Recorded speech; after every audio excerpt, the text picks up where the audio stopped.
Okay, I'm here to give you a bit of a more detailed report on what I saw. First of all, let's talk about the year. Last year and this year were similar in that we got an early rain and a grand long pause in anything that would make the barley grow or bring more barley out of the earth. Then later, we got heavier rains both last year and this year that caused a very thick, significant second flush of barley. Now in 2020, we saw the exact opposite. We had an early flush that brought enough barley out that what came out first made an omer. Both last year and this year, because of the way the rains presented themselves, and our Father in heaven, Elohim, is in charge of sending the rain. Deuteronomy 32, his doctrine falls like rain, like dew on the tender grass, all of those things. The symbol in the scripture for the word is the rain. So the falling of the rain on the tender grass at the beginning of the year is at the will of God. End of story. And his will was that he brought out an early flush this year. And we had an extremely extended pause from the first rains until we got the bulk of the rains, which maybe that's ended and maybe that's not. I'm not sure. We'll have to wait and see what the weather brings us, what the Father brings us with the weather. But what happened is that first flush, like last year, began to develop a head with fruit in it because it had been so long without rain. And then when the majority of the rain started later in the year, a whole bunch of barley come up after that first flush. And since that first flush was shorter and more mature, as the later barley came up that had plenty of rain, it overtook those heads of barley. So the heads of barley are way down inside the tall grass. Right now, this year, the heads of barley are way down inside the new heads of barley. This is sparse. This is thick. So there are some places in the north where we have 200% of the normal rain for this period, this season in the year. So when you have that happen, the barley reaches for the sky. As long as it gets rain, it just keeps growing and growing and growing and growing and growing and putting all of its energy into growing grass. Grass for the cattle to eat. I'll give you plenty of bread to eat, and your animals will have grass. Because when they harvested those heads off the ends of the plant, what was left was the grass. There was grass before the grains, it was grass after the grains. And that was left was for the cattle. But you can't reach down inside of tall barley that's thick to harvest sparse barley. It makes no sense. So that's what I saw, specifically here in the north. The south, I went down a few times and looked around. They did have, it was not comparable for the last about, I want to say 5 years. I could look at the south and see the early flush, and it was pretty much in concert what was going on in the north. Now, in the south, I always had the issue that early barley was probably going to be eaten by the flocks of the Arab shepherds, Bedouins or Arabs or Bedouin, be eaten by their flocks. They like that. They like that aviv barley. They like it when it's just past having that moisture out of it, when it's still sweet, when it's still a little, malleable, doughy in your fingers. They like that. And I've seen them go in and eat that out of there, eat the heads out of that type of barley. And then you don't have anything to look at all. But this year, it wasn't comparable at all. I couldn't compare the north and the south because the rains were very unequally distributed over the country. I think from I could tell a difference from about Kiryat Gat and southward. I stopped looking at Ain Habasur. I usually stay in a bed and breakfast down in that kibbutz. That's usually the line that the barley in that area does not grow. It gets pretty sandy right down in there. So from Kiryat Gat and southward, I could see this year that there was quite a bit of difference in what was going on in the north and what was going on in the south. So since I had been down to the northern Negev, they've had quite a bit of rain. In fact, there were mud puddles around today, and I really was kind of concerned, was I going to get all the way back into that area that we looked at, because of, well, for one thing, it's not just the condition of the roads, it's that the military with their heavy, heavy, heavy vehicles are running around back there on the dirt roads as well. I talked about last time the different encampments, but we saw so much heavy equipment being moved today, and then there's still active war down there. I would say every 3 to 5 minutes there was deafening. The explosions were much louder than the last time I was down there. Deafening explosions of something being blown up.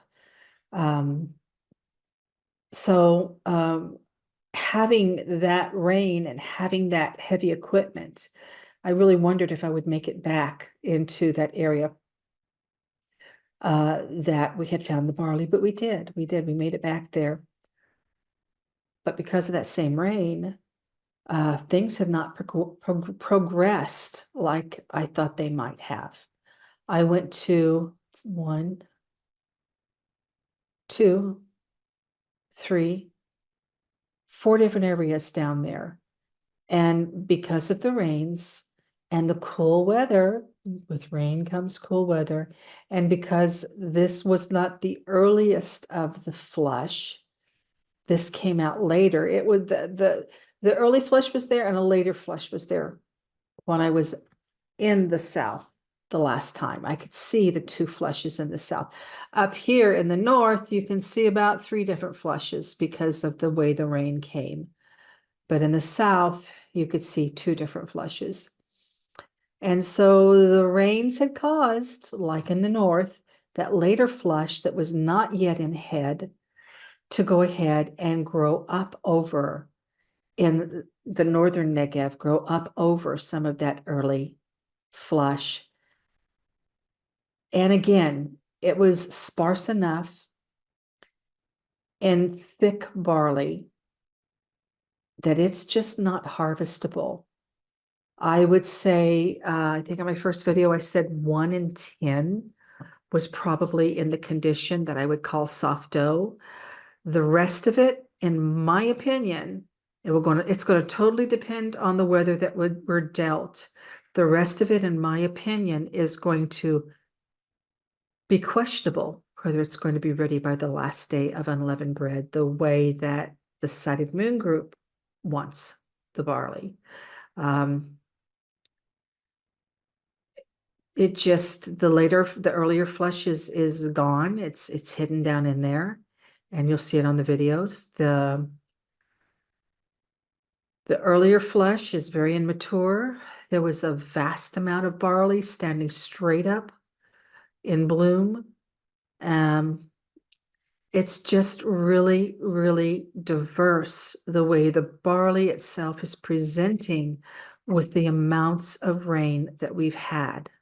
And when I say that I don't know at the end of the week of unleavened, the last day in the week of unleavened, we're going to have anything, I'm talking about this phenomenon of having 3 flushes of barley growing together in the same little area. And it's like that all over. It's not just in the north, it's in the south too. Although the timing of the north and the south has been quite different this year. So I think that's all I need to say about that. One more thing I thought that I should mention to you is I'd like you to pay attention and look at the condition of the barley that I'm showing you. You're going to see that a vast amount of it is still standing straight up. And you have to realize that's what's been swallowed. That's what has swallowed any first flush that was there. And so since that's not harvestable, what you're looking at is the next harvestable flush. And very, very few of the areas that I looked at today had any weight in the head, and weight in the head by being bent over. There was a lot of barley that had laid, that was mashed over by wind and rains. We've had some pretty amazing storms this year, especially around the Canarit. It's like they've been like real light shows and lots of extremely heavy rain and winds. So you're going to see some of that type of response of barley just fallen over. But the general condition of the barley, you're going to see that the heads themselves have no weight in them because there's no starch in them. I just wanted to mention that. So as these videos are playing, you can be looking at the general condition and look for barley whose heads are standing and laying over with weight of grains. You're not going to see them. There's very few, if any, heads out there that look like they have weight to them. So yeah, please watch for that too.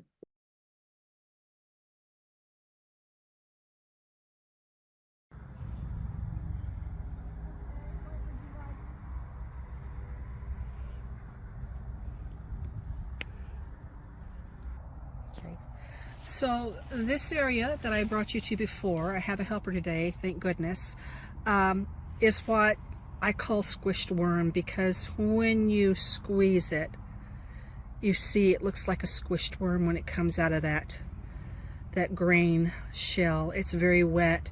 There's a little starch there, and that was the head, so it would be the most mature, the tip of the head. This is not going to pass through the fire and have any content, any starch to offer as a ground offering. It's way too wet. And there's been many dry days here in this area. We've just had a few wet days recently. And you know, when you consider the number of dry days as there has been in this area, the roads are not very muddy in this area. They're muddy in other areas around. If it's not done it yet, we're just not, 10th day of the month, I'm checking it, the day that the lambs would have been chosen, and this is not ready to make a first fruits offering by a long shot at all.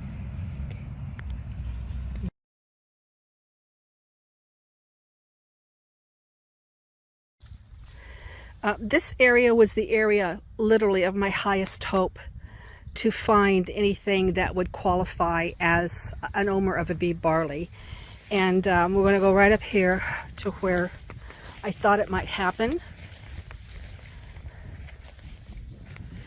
And you can see that there looks like there might be a few early ones in here, but look at the majority of what is here. There's just not enough. However, some of those earliest ones,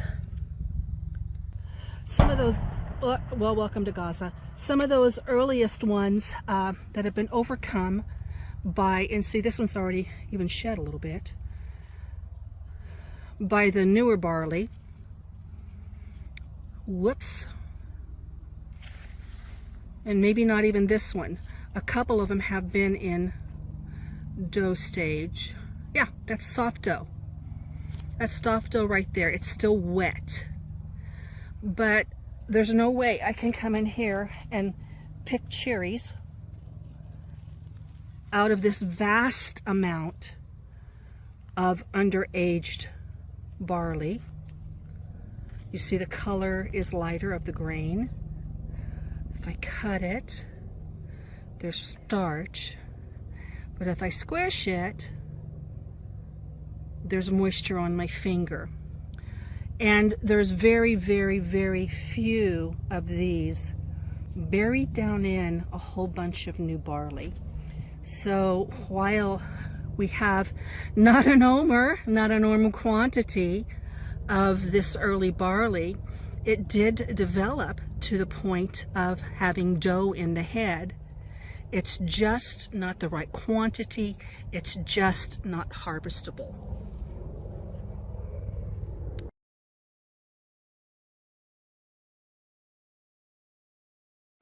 See, here's another small section where you have just a handful, not an omer, of barley that would be mature enough. See how easy that, I probably didn't see. Let me do this one. See the condition of that, how easy that comes apart.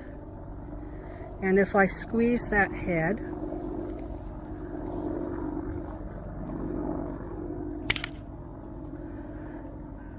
there's just a little bit of moisture left in there. I have not found anything to declare an omer of barley by.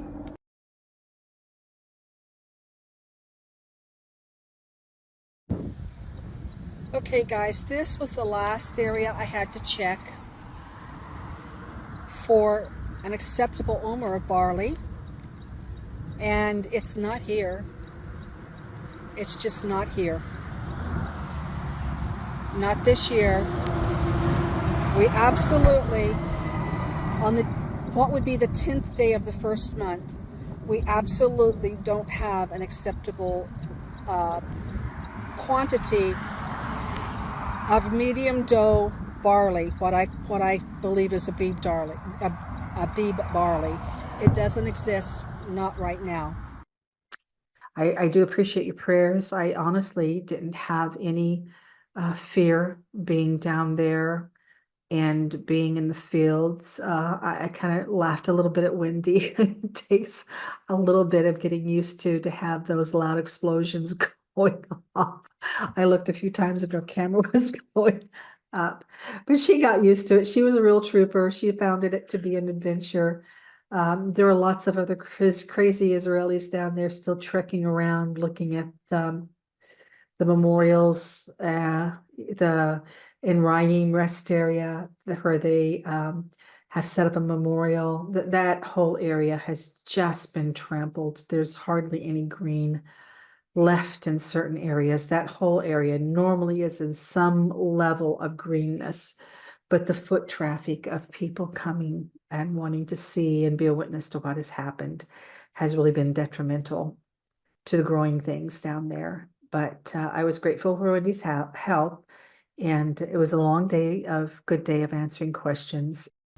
So if you're looking if you're looking at information on the later date for the last day in the week of unleavened as a shutoff date for the possibility of a ripe omer of barley, a aviv omer of barley, reach out to Sighted Moon, and I will let them disperse the information among all of you guys interested in that information. Other than that, thank you, and this tired person is going to retire for the evening. Shalom.